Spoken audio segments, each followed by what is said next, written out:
పాపం ఎక్కువైపోయి ఆ శక్తి నశించిందని చెబుతారు. మరి త్రేతాయుగంలోనే అలానే జరిగిందా? ఒక చిలుక పెట్టిన శాపమే సీతాదేవిని అడవల పాలు చేసిందా? మిథిలా నగరానికి రాజు అయిన జనకుని కుమార్తె సీత. ఆమె ఒకరోజు తన ఉద్యానవనములో తన చెలికత్తెలతో కలిసి విహరిస్తూ ఉండగా ఒక చెట్టుపైన చిలుకల జంట ముచ్చటాడుకోవడం చూసి అవి ఏమి చెప్పుకుంటున్నాయో విందామని చెట్టు దగ్గరే ఆగి తన చెవి ఆంచి వింటూ ఉండగా ఆ చిలకల జంటలోని మగచిలుక మాట్లాడుతూ ఈ దేశపు రాజుగారైన సీత భూమిలో నాగలి చాలులో దొరికిందట. ఆమెకు యుక్త వయసు వచ్చిన తరువాత శ్రీరాముడు అనే యోధుడు స్వయంవరంలో శివధనుస్సును విరిచి సీతని వివాహమాడుతాడట అని ఆడచిలుకకు చెబుతూ ఉంటుంది. ఆ మాటలు చాటుగా విన్న సీత ఆ చిలకల జంటని పట్టి తన దగ్గరికి తెచ్చుకుంటుంది. ఆ తరువాత ఈ సంగతులన్నీ మీకు ఎలా తెలుసు అని అడుగుతుందట.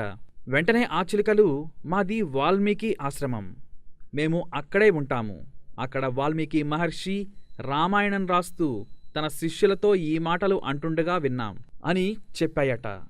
ఆ మాటలకి ఆనందపడిన సీత వాటితో, నేను సీతను, మీ మాటలు వింటుంటే నాకు చాలా ఆనందంగా ఉంది, మీరు ఇకనుంచి నాతోనే ఉండండి, రండి అంతఃపురంలోకి వెళదాం అంటుంది. వెంటనే ఆ చిలుకలు తాము స్వేచ్ఛగా తిరిగే పక్షులమని, మేము మీతో ఉండలేమని, తమని వదిలేయమని ప్రార్థిస్తాయి. దానికి సీత కనీసం నా వివాహం అయ్యే వరకు అయినా నాతో ఉండమని ఆ చిలక దంపతుల్ని అడుగుతుందట. అయితే అందులో మగచిలుక అందుకు నిరాకరిస్తుంది. ఆ మగచిలుక సీతాదేవిని ఇలా ప్రార్థిస్తుంది, తల్లి, నా భార్య నిండు చోళాలు, శ్రమకు తను ఓర్వలేదు, దయచేసి మమ్మల్ని విడిచిపెట్టండి అని ఆ సీతాదేవిని వేడుకుంటుంది. ఆ మాటలకు ఆ చిలుకకి ప్రసవం అయ్యేంత వరకు ఇది నా దగ్గరే ఉంటుంది, నువ్వు వెళ్ళిపో అంటూ మగచిలుకని సీత వదిలిపెట్టేస్తుంది. దీంతో ఆడచిలుక తాము ఒకరిని విడిచి మరొకరం ఉండలేమని, ఇద్దరిని వదిలిపెట్టమని ప్రాధేయపడినా సీత ఆ ఆడచిలుకను వదిలిపెట్టలేదు. దీంతో తమని విడదీసినందుకు ఆ చిలుక దుఃఖిస్తూ సీతాదేవిని ఈ విధంగా శపించింది, సీత, నువ్వు ఎంత కఠినాత్మురాలివా, గర్భవతిని అని కూడా చూడకుండా నువ్వు నా భర్త నుంచి నన్ను విడగొట్టావు. దీనికి ప్రతిఫలంగా కొన్నాళ్లకు పెళ్లి జరిగిన తరువాత నువ్వు కూడా గర్భవతివి అవ్వగానే భర్తకు దూరమై తప్పకుండా దుఃఖిస్తావు అని శాపం పెట్టి ఆ ఆడచిలుక ప్రాణం వదిలేస్తుంది.